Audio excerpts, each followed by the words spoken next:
Wednesday's breaking news arrived as a shock, if not exactly a surprise. Red Bull Racing CEO and team principal Christian Horner to exit the organisation with immediate effect.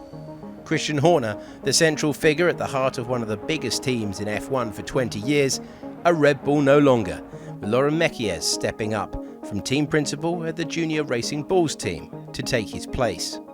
Horner's exit follows a tricky start to the 2025 season for Red Bull on track, along with whispers of conflict within the organisation. It also comes after Horner has faced his own difficulties away from the track in recent years.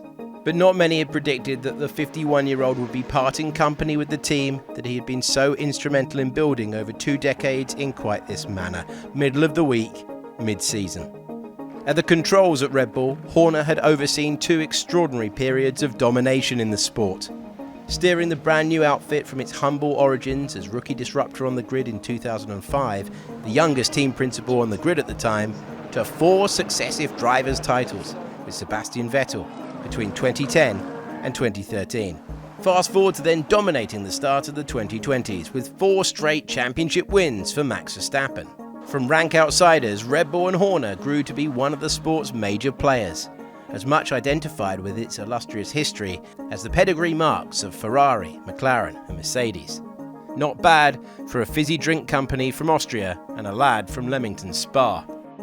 It wasn't always pretty, but then again 6 Constructors Championships don't happen by accident. Horner had the ability to ruffle feathers and frequently did.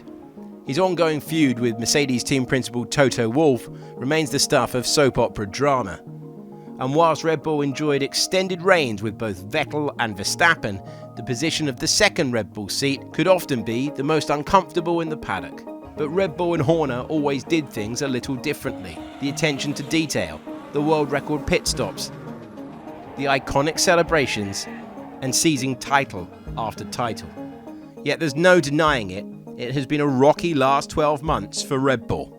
Despite claiming his 4th title on the bounce, Verstappen only won 2 of the last 14 races in 2024, and those meagre returns have persisted this season, with just a pair of wins amidst a new era of McLaren dominance.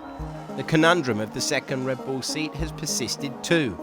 Liam Lawson only lasted a couple of races, and Yuki Tsunoda has struggled to find his flow. Then, of course, there is the situation with Max. The 4-time world champion is under contract at Red Bull until 2028, but the F1 rumour mill has been in overdrive of late, linking the champ with a potential move to Mercedes. Red Bull have weathered rumours, fluctuations in form, and contractual uncertainty before. Management kept their faith in Horner through the barren years of Lewis Hamilton's ascendancy at Mercedes and watched as Red Bull bounced back, arguably stronger than before. But now the team will look to start a new chapter without Horner, replacing him with Laurent Mekies, who will draw on his experience at Ferrari, Racing Bulls, and the sport's governing body, the FIA, to lead the team into pastures new. Alan Permain completes the chain, stepping up to be team principal of Racing Bulls, which leaves Christian Horner out. Once the driving force behind the team's meteoric rise, his sudden fall marks the end of an era that redefined modern Formula One. As the headlines settle and the speculation simmers, one thing's certain: this sport moves on, but Horner's absence will echo throughout the paddock.